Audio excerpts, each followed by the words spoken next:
Welcome to Clint's Views Creative. Today we are interviewing one of the beautiful minds of entrepreneurs. Today I have with me Marlon Alexandre. Yeah. Awesome, man. Thanks for having me. I'm so pleased that you're here today, Marlon. When I thought about this project, I was like, who do I think of that has an entrepreneurial mindset? Okay. And I was like, reminder of my friend Marlon. Wow. And he has a whole company that I won't say anything about now, right?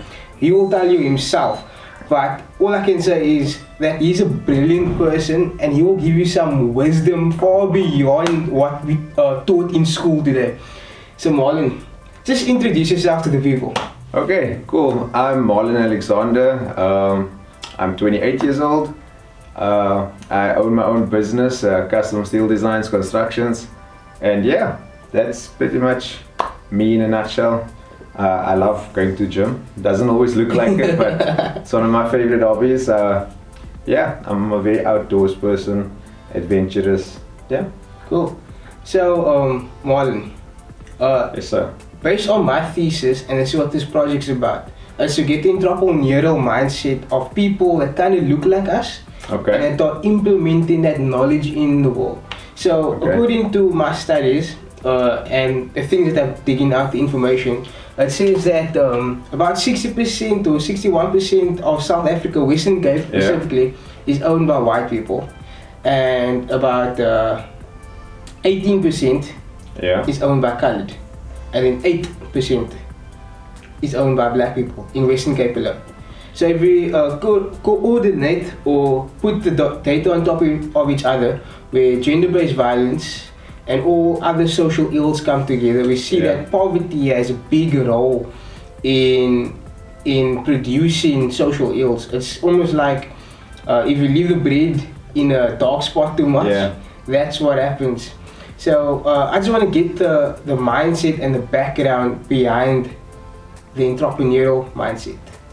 Okay, so just hearing that stats, I'm not surprised like on any level. I'm more surprised that it's not higher numbers that we have. Not saying that white people have certain privileges or anything, but I'm not surprised that it's not higher numbers, and I'm actually shocked that as colored people, we have a number of like 18% that you said now. It's sad, but I think it's also because obviously it's the backlash and the things that happens after apartheid. So we're kind of living in the post-apartheid era, and a lot of our youngsters are starting to come up, and people are starting to slowly but surely grow. One thing I can say on that topic is, as an entrepreneur, I haven't had any help from other colored entrepreneurs. It's almost like when you ask for help, they're too scared to kind of show or share their experiences with you or give you some advice or anything like that. So even though those that have, they won't always share and they won't always express what they are doing to go to basically that road to success, if you want to say. So given our history, I've kind of come to a conclusion in my studies and my thesis. That is that if you own land, you can be wealthy. There's no reason to be poor. Right? But also with that, we have this thing of give back the land in South Africa. But giving back the land without education of how to make land fruitful will just make the land dead again. So I just want to give you like a backstory, guys, of what we're going to be speaking about. But now we're going to bring it back to Marlon and just dig into his mindset. So Marlon, what type of business do you run? So as I introduced myself, I own a construction company. It's we call custom steel designs construction. So we basically do renovations, home builds with steel beams, steel structures, basically anything that's concerning your home or factory builds, anything like that. So I'll put that description in the link below. You will please go look out for his Facebook page and look for his website. He does some amazing work. Like, you will be shocked at the quality that this man presents. Wow, come on now. Okay, So just so that people know that it's not like an easy thing just to start something, because I believe in three things in life. Yeah. Beginning, maintaining and growing. Okay. Yeah. So how has this business started? Yeah, that is a long, I can give you a long answer to how this business started. But first and foremost, I truly believe it was, for those that, that's not so, I don't want to sound too religious, but for me personally, it had to do with God completely. The way He planted the seeds and how it just happened over time. I can only look back now and see how He's put or orchestrated this whole process for my life particularly. Yeah, the business started in a garage with a friend of mine. He was into welding and made gates and fencing, and I came from a construction background where I was in construction for 5 years at that time. And I had a whole construction background in civil engineering work, road work and building houses and stuff like that. And I didn't think much of it. And at this particular point I was unemployed and my friend was unemployed as well, and we took our two arts together, or our skills together, and we kind of combined it and made it into one. And that's the birth of Custom Steel Designs, and then the constructions got added on afterwards. So what I'm hearing is that it's more based on relationship and your knowledge of how to do it. So you implement what you know through a relationship. Yes, basically. Wow. Because I think most of the youth or young people today is like, I know something, I'm trying to implement it. Yeah. But they have no sense of relationship or forming bonds with people. Yes, yeah. And I think me and Marlon, we spoke quite a bit a few days ago or a few months ago, and you said like something towards this: relationship is wealth. Yes, it's always. You'll probably find the best. Most of your prayers will probably be answered through relationships. Most of the things that you're gonna need or get is gonna come through the relationships and the partnerships that you make with other people. So definitely, it's definitely key, and it's definitely wealth. So to the next part of the question, could you please explain how your business has grown over time and what difficulties has come in your path? Wow.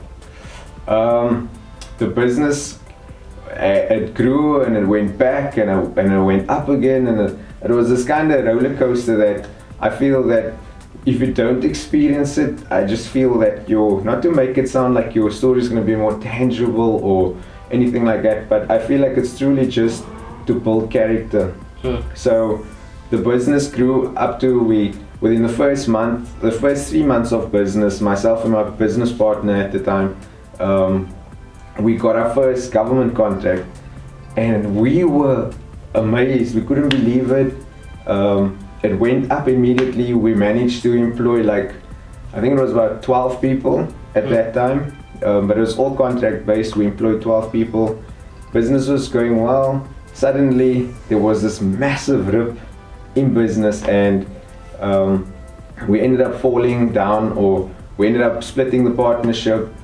And as I was growing, the business started, I decided to come back to Cape Town with absolutely nothing, left everything behind in the past, and got to Cape Town and restarted this whole business back in 2018. We had about 2 jobs for the whole of 2018. To bring it into perspective, we made 14,000 Rand for the year. So that's about, and that's 14,000 Rand in sales. And we probably made about 5,000 in profit. So 5,000 Rand divided up by 12, you can do the math. So it was tough, man. And 2019 we started growing gradually. We could see there was some growth in the business. We started getting in more projects, started getting in bigger projects as well. So for me, the growth in the company was determined on what we had and where we were going, basically. Yeah. So in the start, we didn't have Facebook media. We had Facebook, but there was very little things on there. Yeah. We didn't have a website, but now we do. Small things like that I could see was definitely the growth, the tools that we were starting to get, certain things that we were starting to acquire. So yeah, that's how I can see that the business is actually growing. Huh. So, you know that sometimes people have difficulties taking leaps of faith before they can fly, because you don't know if you will fall or you will fly. So, can you describe what were your fears when starting this pathway? Wow. I had all sorts of fears. I think it's just a natural. If you don't have fear, then I don't know. You are someone that has massive faith. But for me personally, I had lots of fear. I still have fear, even until today. I'm always wondering, will we able to achieve this? Even once we got the work, are we going to be able to satisfy the client? Are we going to be able to deliver what we said we were going to deliver? So there's all sorts of fears that you're gonna face. So in the beginning, you're gonna have this fear of, is people gonna even want to take my product? Is this even worth it? What's the risk ratio? You're gonna sit with all sorts of doubts and fears or things that you're gonna start questioning yourself about. And I must say, like, a lot of the times we become our biggest critics. We become the biggest judges of ourselves. We always believe that we're probably not gonna make it, especially after getting the first no. For example, I had so much fear, especially I felt like giving up. We had 100 quotes go out, and we only got one quote out of 100 quotes. I can tell you, it will make you so depressed. You will feel like you're doing so much wrong. But that one person will take it, or your product, or whatever you are providing, your product or your service. It will give you so much upliftment. It will encourage you to go on. So fear is a natural thing for sure. I've had so much fear about just about anything and everything, but particularly in starting, taking that leap of faith, not knowing where we're going to get the money to start something, or where we're going to get money to even have petrol money to go out to a client, because we offer free quotations, so meaning you need to go out to a site for free. So just small things like that, man. So yeah, I hope I answered your question. Yes, you have. So guys, you heard, he offers free quotations to go to a site. Take advantage of his business. I'll put the link again below. So this is Marlon, guys. He's a lovable dude. So Marlon, they say that the best businesses are built out of solutions for problems. Okay, that's true. So would you say, could you articulate what is, or how can I put it, what is the heart of your business? What is your your mission and vision for your business? Okay, that is a potent question. To answer you, to say it briefly,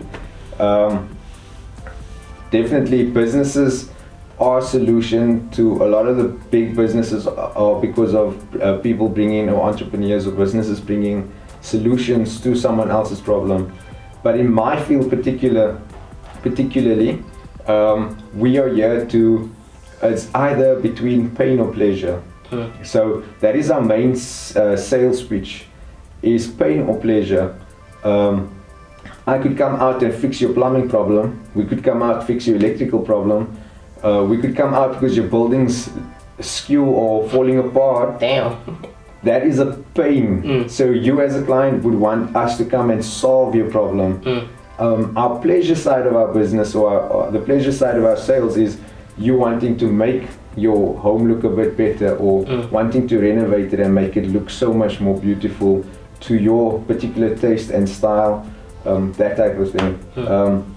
So in our case, we are bringing a solution to your pain, and we're bringing a solution to your problem. I mean, to your pleasure. Yeah. Sure. Thank you. You explained it so well, and hopefully people watching this will get the essence of what Marlon is saying, and hopefully apply it to what they want to create in this world. So Marlon, with every business that there is, do you think marketing matters? 1,000% yes. Definitely. In the beginning, with my business particularly in Cape Town, most of our work was coming in from word of mouth. For example, when we just started out and we were just running out, or not just starting out, but just moving on slowly, we never had the, how can I say, we never had the opportunity to give so much money or attention to things that we wanted to. So in particularly with like flyers, the very first time that we came, that I started the business, we printed 5,000 flyers, and myself and some close friends and relatives started walking out in like different areas, and specifically areas that we wanted to target, and we handed out over 3,000 flyers in all these areas in 2 days. We just split up. We were in a group of 5, and we ended up handing out flyers in people's letterboxes and stuff like that. Out of 5,000 flyers, we got literally like one call for every 1,000. So it was like 5,000, but we only got 5 people in, and we never had any sales from those 5 people. And then we had Facebook again. When I started moving over to Facebook, we did about 1,000 rand, or say it was about 1,000 rand in spending ads, and we got a phone call out of a place called Sunset. Was it Sunset Valley? I'm not sure it's Sunset Valley. Sunset Beach, sorry for that. So Sunset Beach out in not Milnerton, Tableview or Bloubergstrand, and lo and behold, out of a post that went out in a few hours, we got feedback immediately, and it was clients that was looking for exceedingly abundantly more than I could have ever imagined to get a phone call like that, period. We got to this particular client's house, and his house was about 1,400 squares. To put that in perspective, an average house is around 45 to 60 squares. So this guy had a mansion of a house, it wasn't a house. So marketing is definitely a key role. Same with Google. We've been spending money on our Google ads and things like that to kind of bring in new clients, bring in new views and that type of thing. And we can definitely see the sales rate goes up, but like massively if we start doing that. So putting a budget aside for entrepreneurs is definitely important. Marketing is like probably 70% of my budget that I spend from profits for the business. Yeah. Wow, that is insightful. I would not have thought about that. Your platform like Facebook would bring so much profit just by posting. Exactly. That one person, I think it was something like 10 cents for that client just to give us a phone call, or for our ad to get to that client. And you came into a turnover of like 50,000 plus in profit sales or in revenue. Wow. So yeah. So guys, you heard firsthand from a professional in the business. Take this wisdom, take these words and apply it. Yeah. So Marlon, what advice would you give to young entrepreneurs? Okay, so I've got lots of it, well not lots of advice, but the main keys that I would give is to, first of all, a lot of people have ideas and strategy, or they've got a lot of ideas but no strategy. It's important to first of all have an idea, but then second of all to do your homework in the industry and the place or work or field that you want to basically influence, or you want to start your business in, or whatever venture you want to do. First of all, do your homework, and then set goals, set small steps to move to or to get to that particular goal that you would want to achieve. A lot of the times we're in the society where we think everything is an overnight success when it's really not. We're probably going to go on for the next lifetime of my life doing this business. That's how passionate I am, but I've also got goals and a journey or a set plan that I've got that I'm trying to follow, so that we can at least knock off things step by step at a time. Starting your website, that is a step. Starting a social media platform, that is a step. Small things, I promise you, it will take you so much further in the future. Then the next advice is know the corner, or know your backing, the people in your corner, whether it be your wife, your girlfriend, your boyfriend, your family, your friends. It's sad to say, but a lot of the times my friends and certain family members would tell me that they don't think this is worth it. I should get a job, I should get this, I should do that. And I'm stubborn, so if I put my mind to something, I'm not gonna stop until I achieve it at least. And then the last thing that I want to say is pull the trigger. Tomorrow's not going to be the right time. Next week's not going to be the right time. The time is literally now. Just start. You just need to start and not just always put it on a back burner, because guess what? Someone else is going to come up with that same idea. And a lot of the times, 90, almost 100%, there's someone that's already come up with that particular idea. But it doesn't mean that they've done it correctly, and it doesn't mean that you can't pounce on that opportunity and get it right as well. So yeah. Thank you, Marlon. Thank you for availing yourself for this particular interview. I just want to say this has been Clint's Views Creative interviewing beautiful minds. Peace out. Until next time. Peace out. Thank you. Thanks, Bert. This is very insightful. Like, damn. I didn't think it was going to be so deep.